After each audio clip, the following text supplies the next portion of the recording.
There are many examples of historically traumatic events that have had long-lasting consequences on people and communities today. These events include planned phenomenon by government and government-sponsored institutions.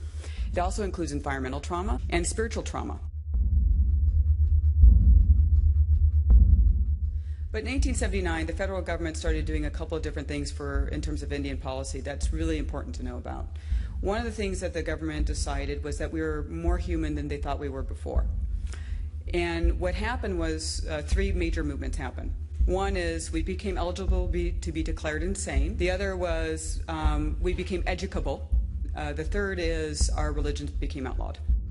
One example of an historically traumatic event was the creation of mandatory boarding schools for Native American children. Off-reservation boarding schools where kids were taken from their homes and placed far away. And the idea is they didn't want any contact with community or culture or family.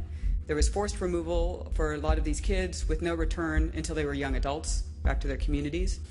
So by 1909, there were more than 25 off-reservation boarding schools, more than at least 100,000, we think, Native children forced to attend these schools during that period. And attendance was mandatory or the parents would be imprisoned or fined.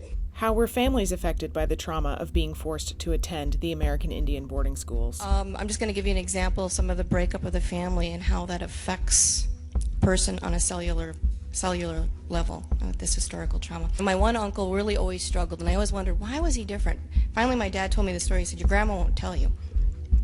They came onto the reservation, and they were taking children and forcibly putting them into boarding schools. And so she played a game, and she said, you guys, we're going to go play hide and seek. Well, he was outside. He got caught, and he was sent away. So when you compare my father and my uncle, he goes, why won't grandma talk? He says, it's too painful. She can't talk about that.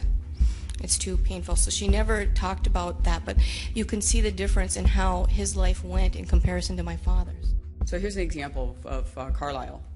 These schools were militaristic in fashion, not surprising since it was modeled off of a prison. Look how young these kids are. Some of them are really young, 3, 4 years old, being sent off to these schools. Now, what do we know? They were not parented. They were forced to not speak their language, and in some cases encountered torture and physical brutality if they did anything cultural. They encountered sexual abuse at incredibly high rates. 90% of kids were sexually abused in some communities. So what happens to this generation? They don't learn traditional knowledge around their stories, around how to relate to each other, how to parent, how to discipline, how to express themselves in all kinds of ways. And what they learn is harsh physical punishment, militaristic ways of living. So you can imagine the impact. The trauma of these types of historical events is still felt and expressed in communities today. Some of the potential symptoms of dealing with historical trauma response reactions, and that includes things like obsessive rumination about the deceased, intrusive thoughts or dreams or nightmares of historically traumatic events, survivor guilt over not living the experience. Chronic contemporary experiences, called microaggressions, can perpetuate historical trauma. The microaggressions are the chronic everyday injustices that we endure. They're the interpersonal and environmental messages. So these are verbal and nonverbal encounters that places the burden on us as Indigenous people or the recipient of that encounter to negotiate them. When I started noticing that angel's food cake is white, but devil's food cake, chocolate, right? Male is all right to get unless it's black male. Magic was all right unless it was black magic. And in our society, even a lie becomes all right if it's a white lie. But it can also have to do with images that are in our environment, or the lack of images in our environment that is part of that microaggression distress. So it gets really tiring seeing this stuff all the time. And what this does is it cartoonizes us. It makes us unidimensional. It makes us not be seen. It renders us invisible because we are not these. Our invisibility has been reinforced through microaggressive experiences. Many people struggle to cope with the long-lasting effects of historical trauma. One of the ways we coped was we developed maladaptive coping mechanisms. A real prevalent problem in tribal communities is the issues around substance abuse. It's probably one of the biggest issues in tribal communities in terms of a mental health or a behavioral health problem. The result of that is erosions in tribal and family systems.